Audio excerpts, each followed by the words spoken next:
Well, hello there, everybody. My name is Tony Grillo. Welcome to my channel, Wisconsin Hugs. And this is Star Trek football. We are now in the playoff round of Season 1, the inaugural first season that Picard has put this crew together and are out there playing football. And during the bye week, Counselor Troy and Tasha Yar were talking. And Tasha had a pretty good relationship with Troy. You know, they often joked around with each other, talked about some of the men on the crew, about what it's like being a woman serving on a ship with all these different men. And she kind of surprises Troy by asking her if Troy has the hots for the transporter chief, O'Brien.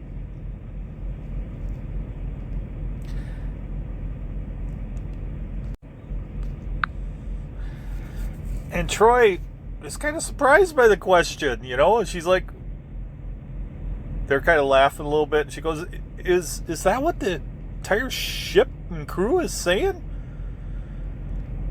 And Tasha Yar says, well, I am security chief. I do try to make everything that happens here my business.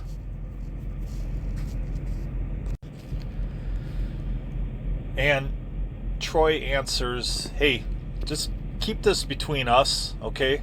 But, you know, Keiko came up to me, and, you know, she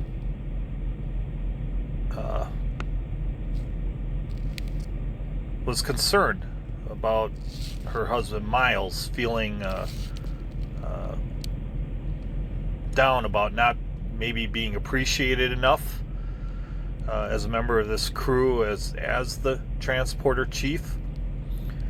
And she asked me if I could, you know, just say hi, you know, and, you know, make him feel noticed and important. And that's kind of what I've been doing. And you want to know what? He's actually a really cool guy, honorable, and brave, and he's very faithful to his wife. I never once got any erotic vibes from him like I do when I'm around the other guys. So Counselor Troy was essentially just doing her job. And while she was talking to Tasha, she kind of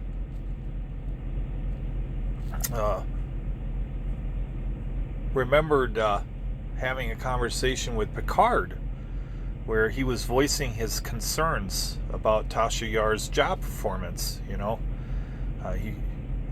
he wasn't happy that Wes had been able to take control, easily take control of the ship from engineering, and she got abducted during the football game against the Lagonia Vikings. But she did win in a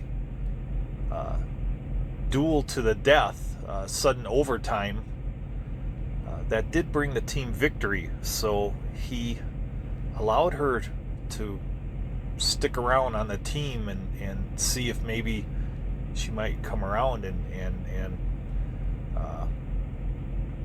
you know, because there's always that talk about, you know, football teams letting players go that too soon and not giving them a chance.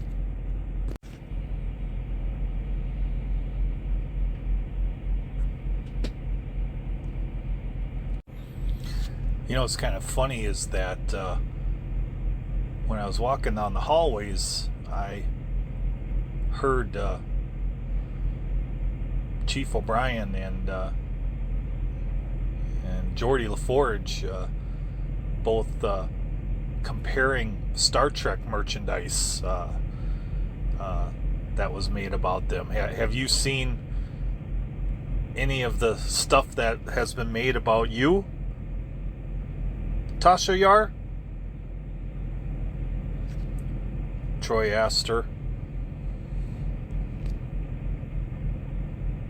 And Tasha Yar said, they may actually made stuff that about me. And Troy said to Tasha, yeah, well, you are an extremely valuable member of this crew, and everybody loves you, and we just all,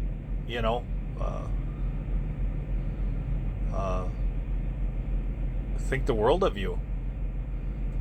And I thought maybe I'd show some of it to you. She's like, cool.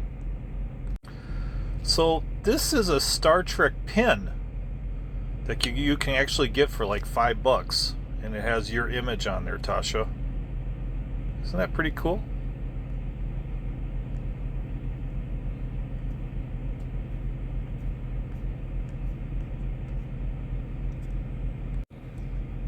And here's another pin that you can get. And this is one of my favorites. I think for like $15 you can get a Tasha Yar necklace, wear around your neck. And of course you have the action figures. I think this sells for like $6 on eBay. And of course the Tasha Yar Kitty Cat Star Trek shirt. I guess that's a big thing among fans of our football team. They love seeing kitty cat versions of ourselves in uniform.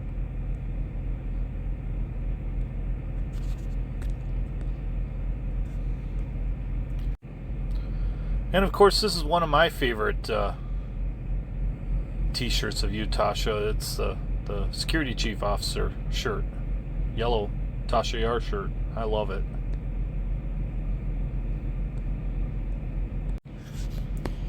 And Tasha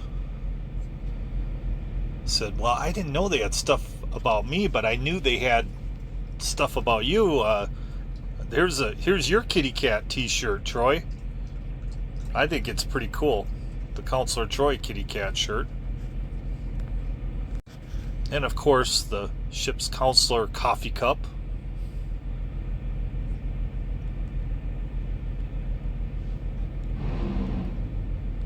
And then you have the Counselor Troy throw blanket.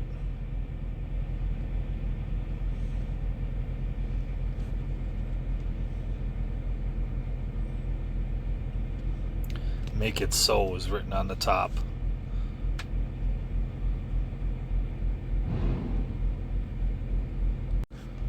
And then this is my all-time favorite. It's the Counselor Troy rubber duck. Now, who wouldn't want that in their bathtub? That is awesome.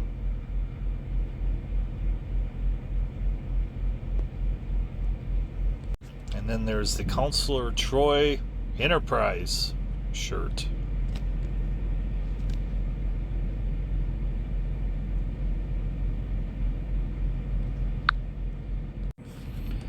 Hey, Counselor, what is up with all the Crusher t-shirts that I'm seeing the men wearing on the bridge?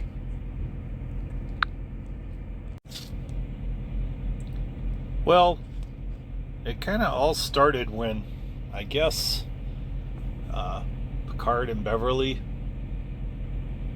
had a little row, and right now Captain Picard is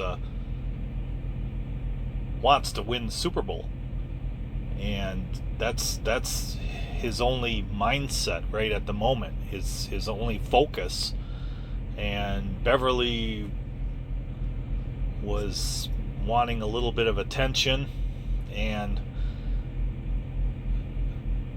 they kind of got into a little bit of an argument, and he left, and then he was wearing this shirt the next day, which said, "Give me some space," and everybody on the crew was kind of chuckling about that. They all knew what it was about, and Beverly didn't really like that shirt too much. So during the bye week, we were all just relaxing, and there was a card game going on, and she made a bet with the boys that were there. And of course, they can't resist a challenge. So Beverly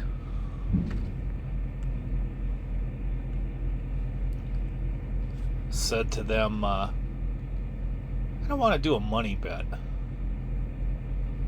but if I win this final hand right here,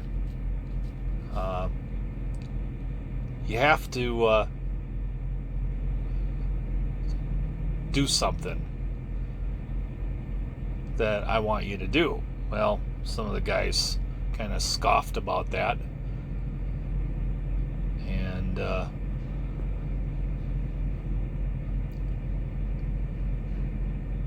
Jordy was like, well, what if we win our hands? Then do we get to make you do anything we want you to do?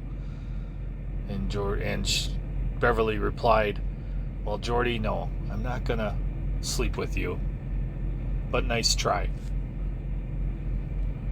But she says, I have a shirt that I want each of you to wear. It's pretty harmless. You only have to wear it for one day. And the guys are like, yeah, okay, all right. And then if you lose, we'll come up with something for you then that you can wear. Or maybe we won't make you wear a shirt. Maybe you'll have to walk around the ship without a shirt. And everybody kind of got a laugh out of that. And Beverly thought, why not? Why not, guys? Life's all about taking chances and risks and having fun, and I'll take that bet. She goes, if I win, I go topless. And if you guys win, or if I win, you guys have to wear the shirt that I want you to wear. And if I lose, I will go topless for an entire day. And it turned out she won. Speaking of ship merchandise for Beverly Crusher, she has a really cool t-shirt. And I also love her cat t-shirt as well. So, Commander Riker was given this t-shirt to wear for losing cards in poker. Beverly freaking Crusher.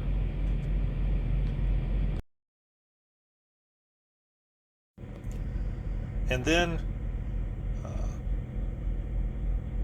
Worf was given this t-shirt to wear by Dr. Crusher. My first doctor was Beverly Crusher.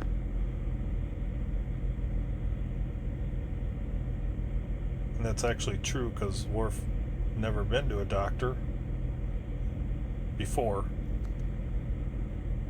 until he served on board the Enterprise.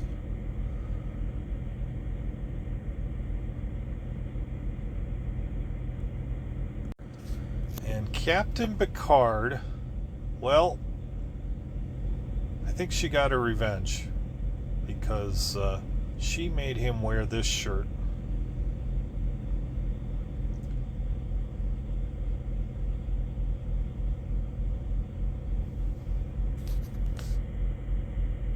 And yeah, everybody got a pretty good laugh out of seeing Captain Picard walking around the ship with that shirt on. mentally dating Beverly Crusher.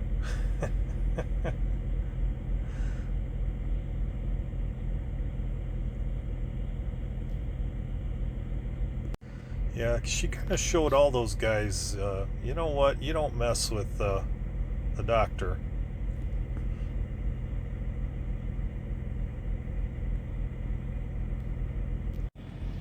So we head over to the transportation area of the ship, where we find our favorite transporter chief, Miles O'Brien, standing there at his station, just waiting for some kind of action. He just, maybe something to break down, or maybe somebody needs transporting somewhere.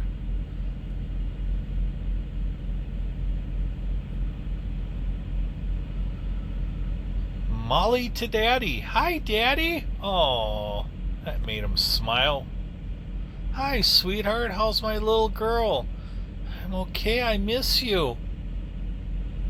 I miss you too. Unfortunately, Commander Riker asked me to work late tonight, so I won't see you until tomorrow morning. Uncle Riker's here. He's doing push-ups on top of Mommy again.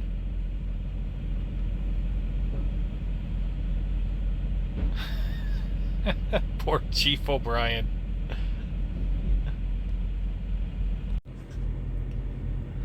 So, Geordi LaForge thought he'd swing by and say hi to Chief O'Brien and maybe try to cheer him up.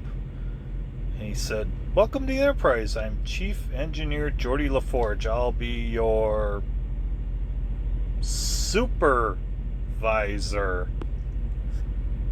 And that did get a chuckle from Miles O'Brien. Yeah, Geordi had some lame jokes, but he's a good guy. At least he didn't have to worry about,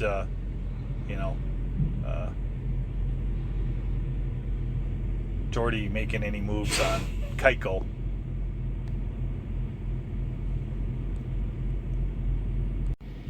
And then Geordi had to bring up the fact that, Chief, I get you out of the transportation room, because we were playing the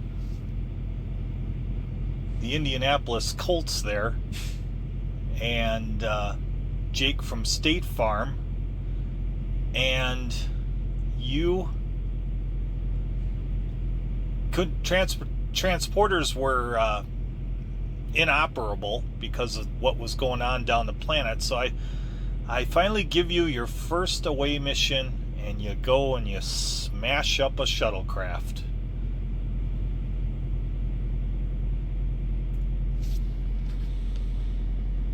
I mean, it was my first stab at command, and so, hey, I was just looking out for my buddy. I knew you wanted to get out of that transporter room, so I gave you a chance, and yeah, what you blew up, you destroyed our shuttlecraft. And Miles was, hey, I'm sorry, and Geordi's like, hey, I'm just messing with you. I'm just kidding. There was so much stuff going on that planet that there's no way I can blame you for that, messing up that shuttle. Just had to give you a hard time. Hey, I got a joke for you, Geordi. Want to hear it? Sure. Go ahead, Miles. What is Tasha Yar's favorite position on this ship? I have no idea, Chief. Data entry.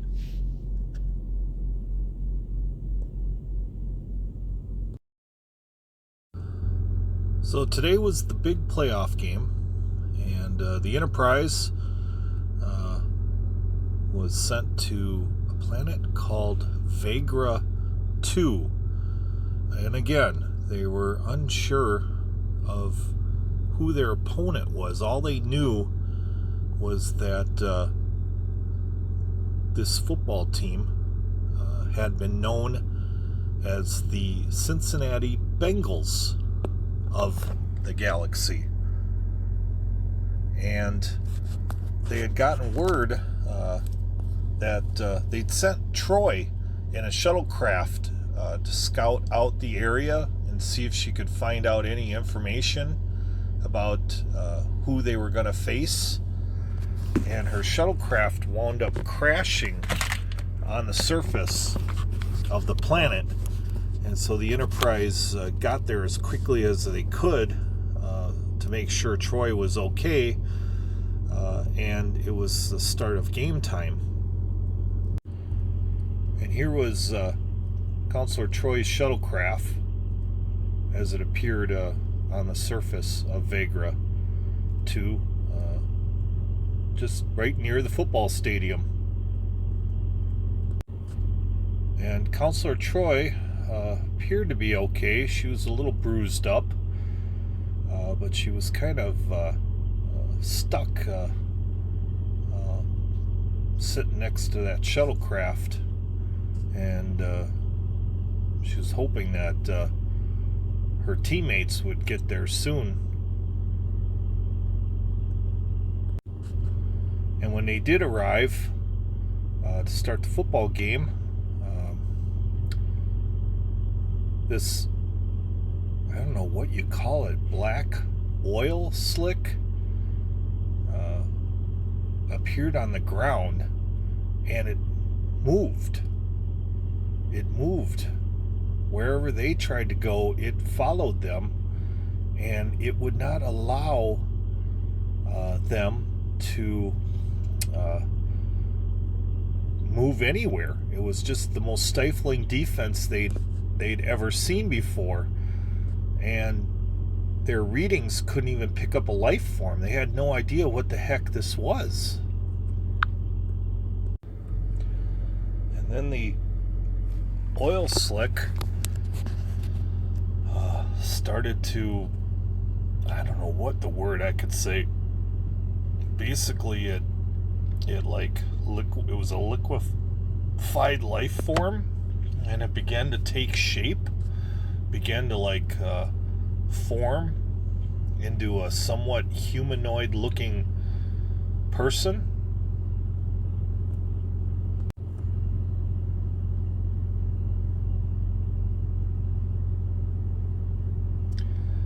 And we learned that his name is Armus.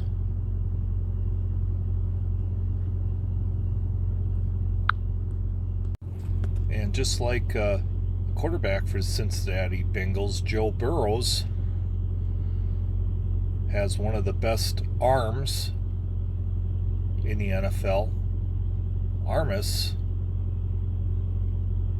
was appropriately named for being just like Joe Burrow.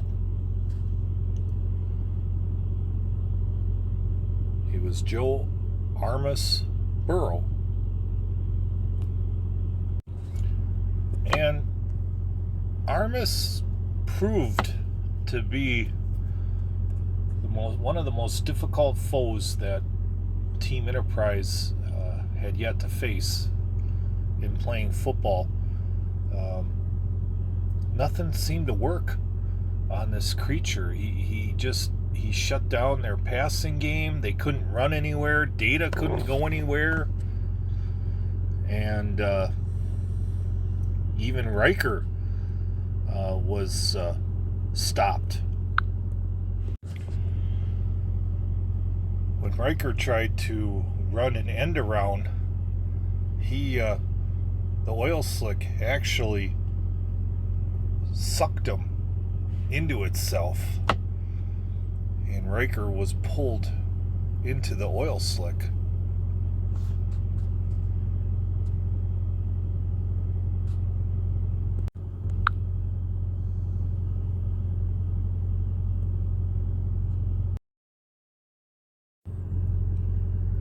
Then Tasha Yard said, heck with that, I'm going to get Counselor Troy.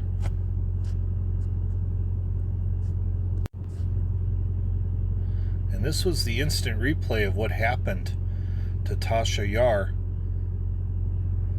Armus shot out some kind of a energy wave,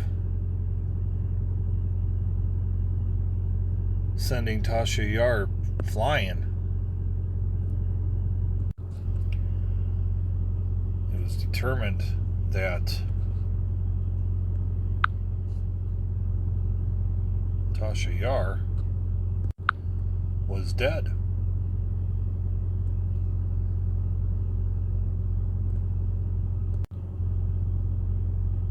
And then Riker was let out of the oil slick by Armus, and the Enterprise was really having a bad playoff game because now they were down two of their best players. One was dead, and the other one was two of them actually, with Troy being injured, and then Riker was injured. Data couldn't do anything because the oil field just kept stopping him wherever he wanted to run. And Armus kept knocking Geordi's visor from his face so that he couldn't see where he was running and couldn't run his pass routes.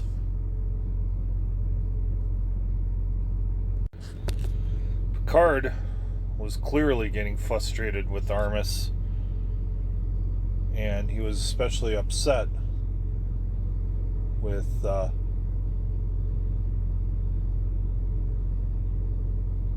Tasha Yar being killed, and he almost lost Riker, and he couldn't throw the ball to Geordi because he kept knocking Geordi's visor off, so Geordi couldn't see. And Armus, we get to find out who or what the heck is Armus. And apparently he had come from a planet who had a history of having really good football players, but they could never put together a team that was capable of going all the way to the Super Bowl. And so what the inhabitants of Vagra 2 did was they took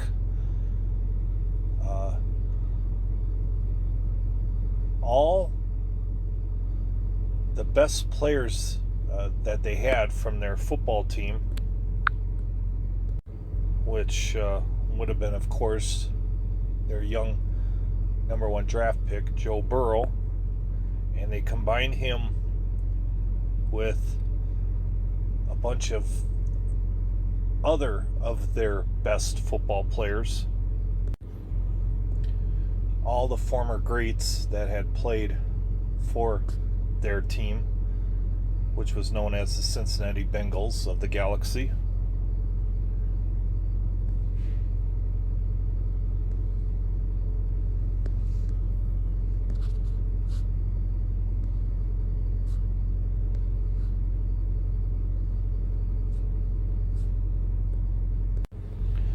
And they merged all those players into one unstoppable, unbeatable force on the football team, and that became Armus.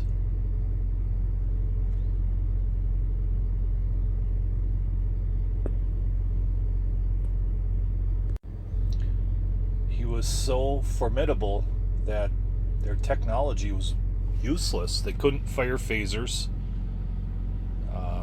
Nothing could work in stopping this guy's offense or defense.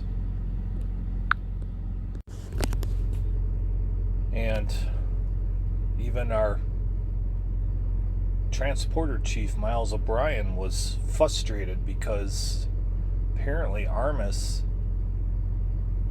could also stop anyone from being beamed on or off the planet. And so he was stuck, not being able to do anything for his teammates. And he wasn't happy about it.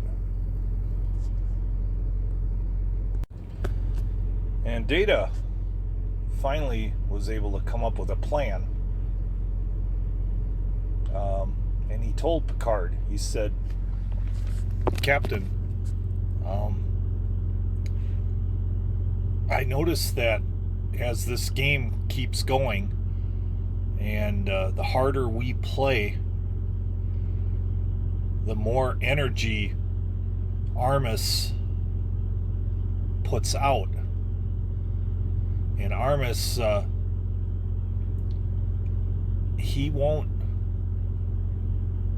stop. His energy levels will just keep rising the longer this game goes on. And even if we try to mount a comeback, we'll never be able to beam off this planet. And so Picard says to Data, so you're telling me we have to lose this game in order to live? Because if we lose, and when that clock strikes 0, his energy levels will go down below the threshold where we can beam everybody out of here. And Data said, yeah, that's correct. So Captain Picard thought hard about this. I mean, he really wanted to win a Super Bowl, but he wasn't sure about sacrificing any more of his teammates to this monster. And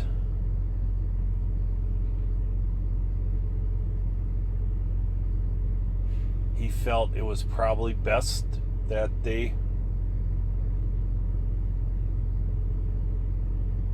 go ahead with the plan that Data suggested and lose this game so that hopefully they could live. So the big game of Sir Patrick Stewart Mahomes versus Joe the Armus Burrow wound up going to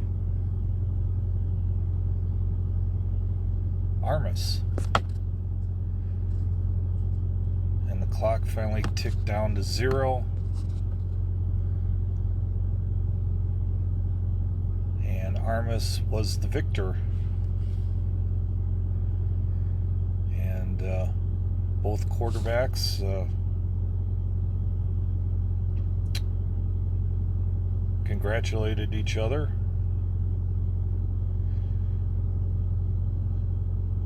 And as they were about ready to say goodbye, Armus's energy levels dipped back down to a very low threshold, and Miles O'Brien could safely beam everybody back aboard the ship. And as Picard walked,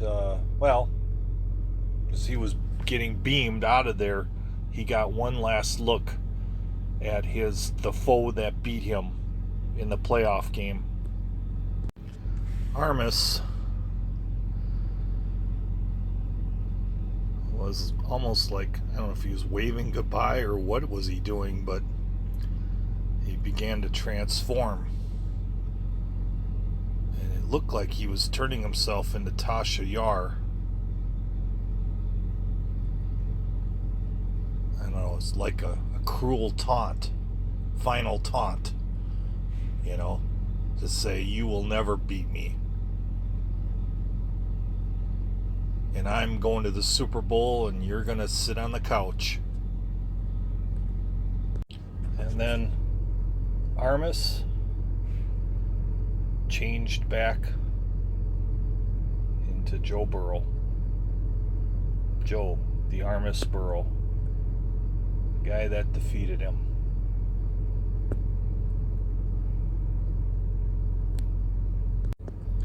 And everybody was safely transported back onto the ship. Except Riker felt a little odd. And Riker wondered, something doesn't quite feel right here after I just got transported onto the ship. And then he realized that he was missing his, I don't know what you want to say, a delicate way I could put this. He was missing his manhood. I don't know how else to describe it. His little Riker. How else could I describe it without actually saying that word that starts with a P? But yeah, he found out that when he got beamed back, he was missing his manhood. His P word was gone. And he demanded to know what had happened, and O'Brien kind of shrugged his shoulders and said, I'm not sure. Was it maybe something had happened when you were engulfed in that oil slick by Armus? Did he have something to do with it? I don't know. But I'll take a look at the transporter buffers and see if we can't fix this situation. But there's nothing I can do right now until I run a level 4 diagnostic and see if I can figure out what caused this to happen. And Riker was pretty upset about having been beamed back onto the ship. I mean, they lost their football game. They lost to Armus, but at least they were alive. But, he also lost his little Riker. And he sat there with Picard. And Picard said, well, you should know, Riker, that you never want to piss off the transporter chief by messing around with his wife.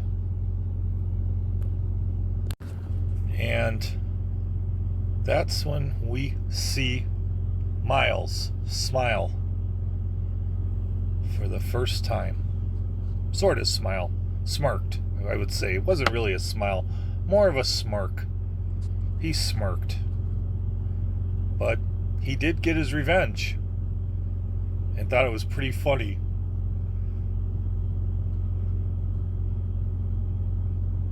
That'll teach you for messing with my wife. And he laughed to himself. I'll beam you back aboard this ship without your man junk. And even though they lost that playoff championship football game that day, the legend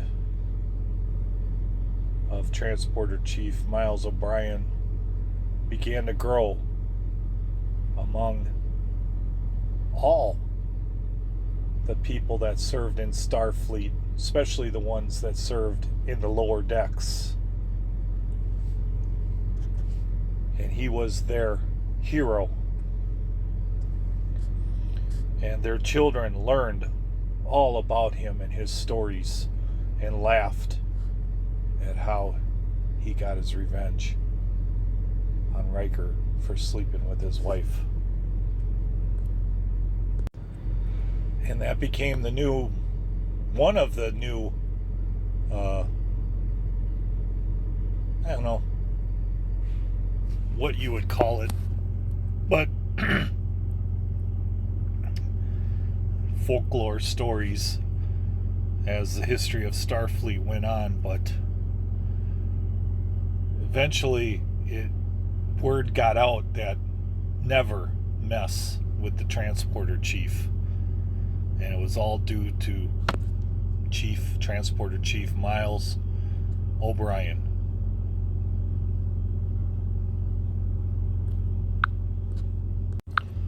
And Picard, well, he had a big decision to make. Would he play another season, or would he decide to retire? He didn't know.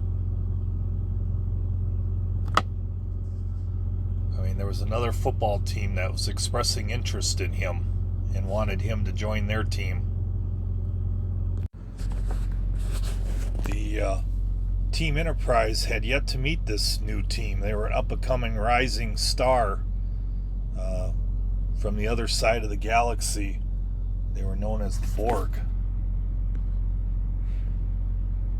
And Picard wasn't sure if he should retire or if he should go play for them, maybe. I mean, would he allow himself to be stripped of all his humanity and be assimilated into a collective in order to finally win that Super Bowl that he's always wanted? Maybe with the power of the Borg, they could figure out a way to defeat Armus. He wasn't sure if he wanted to do that or would do that. And that, my friends, is the end of my story. This is going to be the last episode of this comedic bit that I did called Star Trek Football. I thought I would end it by showing you all this picture here. This is in season 1, and if you look in the background, right in the very background, behind Picard's head, you can see that's Tasha Yar right there waving. And this was actually a blooper that never got cut out. What had happened is that they filmed 23 episodes for season 1, and Tasha wanted out of her contract, and so Gene Roddenberry wrote the final episode with her dying by Armus, and they had filmed her death like, I don't know, a day or two earlier, and then they were filming this episode, which was episode 22, called Symbiosis. And so she had already been filmed dying, and then they were finishing up the scene for this episode 22. And as Picard was walking out through the turbo lift, she jumped up really quick and waved goodbye to everybody in Star Trek land. And to her surprise, that scene never got cut out.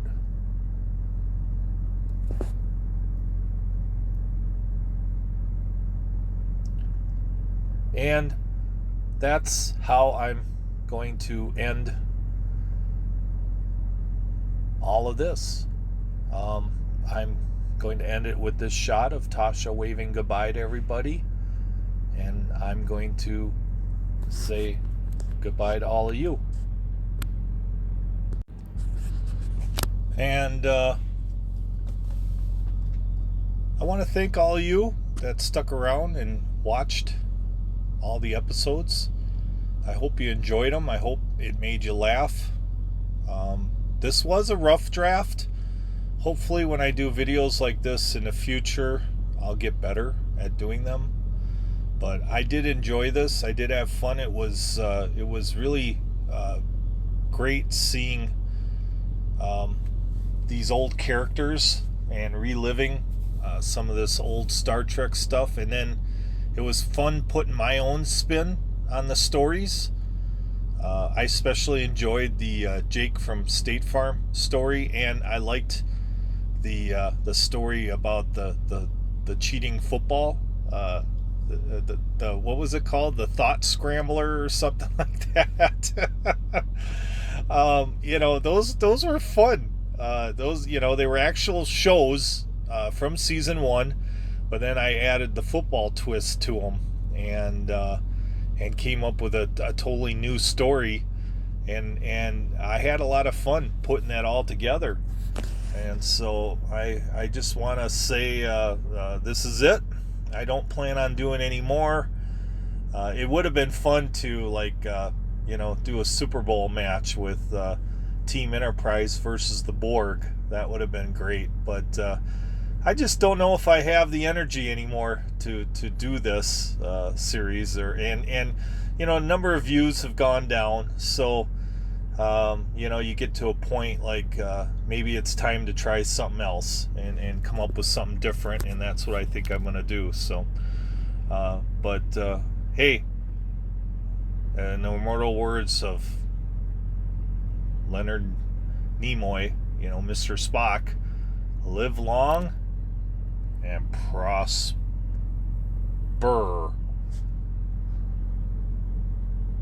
Like a kitty cat.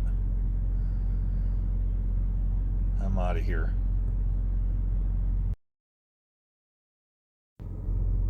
Wisconsin hugs. Wisconsin hugs.